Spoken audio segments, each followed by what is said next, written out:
నమస్తే.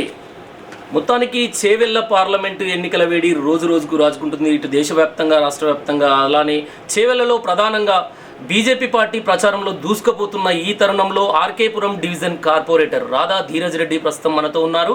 BJP corporator BJP పార్టీలో senior నాయకురాలు రాధా ధీరజ్ రెడ్డి గారు ప్రస్తుతం మనతో ఉన్నారు. మొత్తానికి ఈ చేవెళ్ల పరిస్థితి ఎలా ఉంది, అంటే బీజేపీ ప్రచారం ఎలా ముందుకెళ్తుంది, తన మాటల్లో తెలుసుకునే ప్రయత్నం చేద్దాం. నమస్తే అండి రాధా ధీరజ్ రెడ్డి గారు. నమస్తే అండి. చెప్పండి, బీజేపీ ప్రచారం ఎలా సాగుతుంది? బీజేపీ ప్రచారం ఈసారి చాలా సులువుగా ప్రజలే మా దగ్గరికి వచ్చి మేము బీజేపీకి ఓటేస్తామని చెబుతున్నారు. ఒక బీజేపీ ఓటరే కాదు, అంటే తెలంగాణ రాష్ట్రంలో ఇప్పుడు చేవెళ్ల పార్లమెంట్లో ఏదైతే ఓటర్లు ఉన్నారో ఇంతకుముందు బీఆర్ఎస్కి కానీ కాంగ్రెస్కి వేసిన ఓటర్ కూడా ఇప్పుడు మేము మోడీ గారు చేస్తున్న అభివృద్ధి పనులు చూసి, ఇంతకుముందు కొండ విశ్వేశ్వరరెడ్డి గారు ఇక్కడ ఈ చేవెళ్ల పార్లమెంట్ అభ్యర్థిగా వారు ఉన్నారు, పార్లమెంటేరియన్గా పనిచేసిండ్రు. వారి వ్యక్తిత్వం కానివ్వండి, వారు చేసిన పని విధానం కానివ్వండి, ఈరోజు మోడీ గారు చేస్తున్న అభివృద్ధిని చూసి ప్రతి ఒక్కరు కూడా బీజేపీకి ఓటు చేయడానికి ముందుకు వస్తున్నారు. బూత్ స్థాయిలో ప్రతి కార్యకర్త కూడా ఇంటింటికి వెళ్ళి మోడీ గారు చేసిన అభివృద్ధి పనులను తెలియజేస్తూ ఓటు అడగడం జరుగుతుంది. అంటే ఒకటండి రాధా గారు, మీకు అసలు బీజేపీకి గ్రౌండ్ లెవెల్లో కార్యకర్తలు లేరు అనేది ఒక టాక్. మీరేమో బూత్ స్థాయిలో కార్యకర్తలు ఉన్నారు అంటున్నారు. కనీసం బీజేపీకి కాంగ్రెస్ పార్టీ అంటుంది బీజేపీకి గ్రౌండ్ లెవెల్లో కార్యకర్తలు లేరు, బూత్ మెంబర్స్ కూడా లేని పరిస్థితి బీజేపీకి అని అంటుంది కాంగ్రెస్ పార్టీ. కాంగ్రెస్ పార్టీ ఇవాళ చేస్తున్న ఆరోపణలు ఎంతవరకు నిజమో మీ మీడియా మిత్రులకు అందరికీ తెలుసు. ఇక్కడ బీజేపీ లేకపోతే మేము 2 సార్లు ఒక గ్రౌండ్ లెవెల్ కార్పొరేటర్గా గెలిచే వ్యక్తులమే కాదు, ఇక్కడ బీజేపీ ఎంత స్ట్రాంగ్ ఉన్నదో అందరికీ తెలుసు. ఇవాళ ఏదైతే కాంగ్రెస్ పార్టీ ఆరోపణ చేస్తున్నదో వాళ్లకు కనీసం లీడర్లు లేక, వాళ్ళ కార్యకర్తలు లేరు, లీడర్లు లేరు. బీఆర్ఎస్ నుంచి డంప్ చేసుకునే స్థాయిలో ఇవాళ కాంగ్రెస్ ఉన్నది. కానీ భారతీయ జనతా పార్టీకి అవసరం లేదు.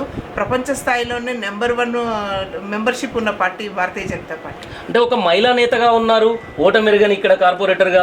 అలాంటి మీరు అసలు అంటే మహిళలకు ఫ్రీ బస్సులు ఇచ్చి కాంగ్రెస్ పార్టీ మేనిఫెస్టోలో పెట్టిన హామీలు కానీ ఓవరాల్గా మహిళలు మొత్తం కాంగ్రెస్ వైపే ఉన్నారు అని అంటున్నారు స్వయంగా రాష్ట్ర ముఖ్యమంత్రి. ఏదైతే బడ్జెట్ని విస్మరించి ప్రజలకు నోటికొచ్చిన వాగ్దానాలు చేసి ఈరోజు రాష్ట్ర ప్రభుత్వము, ఇంతకుముందు రాష్ట్ర ప్రభుత్వం చేసిన అప్పులనే ఈరోజు ప్రజల మీద రుద్ది వెళ్ళడం జరిగింది. ఇప్పుడు కూడా ఈ రాష్ట్ర ప్రభుత్వం ఏదైతే ఫ్రీ బస్సెస్ ఇస్తున్నారో, బస్సులు మేము ఫ్రీగా ట్రాన్స్పోర్టేషన్ మహిళలకు ఇస్తామన్నమాట వాస్తవమే. కానీ ఇంతకుముందున్న ట్రాన్స్పోర్టేషన్కి ఈ రోజున్న బస్సు ట్రాన్స్పోర్టేషన్స్కి ఎన్ని ట్రిప్పులు తిరుగుతున్నాయో మీరు ఒకసారి చూసుకోవాలి.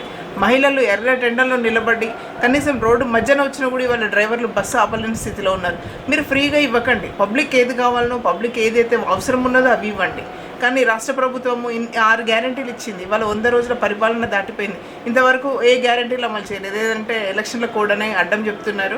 చిత్తశుద్ధి ఉంటే ఎలక్షన్ కోడ్ కానివ్వండి, ఏది కానివ్వండి, రాష్ట్ర ప్రభుత్వం ఏర్పడంగానే అన్ని గ్యారంటీలు ఇవ్వాలి. ఒక్క బస్సుల మీదనే మహిళలకు ఇచ్చినామన్నారు, మహిళలకు ఉపాధి పథకం ఇస్తామన్నారు, ఏది ఇంతవరకు ఇవ్వలేదు. గ్యాస్ తగ్గిస్తామన్నారు, తగ్గివ్వలేదు.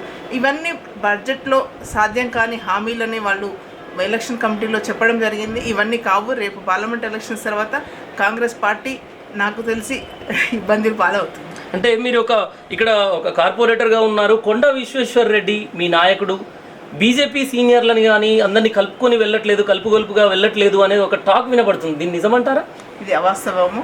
ప్రతి ఎలక్షన్స్లో మన మీద బురద జల్లే ప్రయత్నం ప్రతిపక్షం చేస్తుంది. ఎందుకంటే ఓడిపోయే స్థితిలో ఈరోజు కాంగ్రెస్, బీఆర్ఎస్ అయితే అసలు వాళ్ళు క్యాండిడేట్లకి ఎక్కడి నుంచో తెచ్చుకున్న క్యాండిడేట్ ఉన్నారు. విశ్వేశ్వరరెడ్డి గారు చాలా స్మూత్, అదేమంటారు, చాలా సాఫ్ట్ పర్సన్ వారు. అలాంటి వ్యక్తి వాళ్ళు ఎవరితోటి కాంట్రవర్సీలు పెట్టుకునే మనస్తత్వం వారిది కాదు. ఏదంటే బీజేపీని దెబ్బ కొట్టాలి అని చెప్పి పక్క పార్టీ వాళ్ళు చేస్తున్న ఆరోపణలు తప్పితే అందులో నిజాలు. ఒక ఆర్కేపురం డివిజన్ కార్పొరేటర్గా మీ డివిజన్ ప్రజానికానికి ఓవరాల్గా ఒక సీనియర్ నాయకురాలుగా మహిళలకు కావచ్చు, మీ డివిజన్లో ప్రజలకు కానీ ఎలాంటి పిలుపునిస్తారు?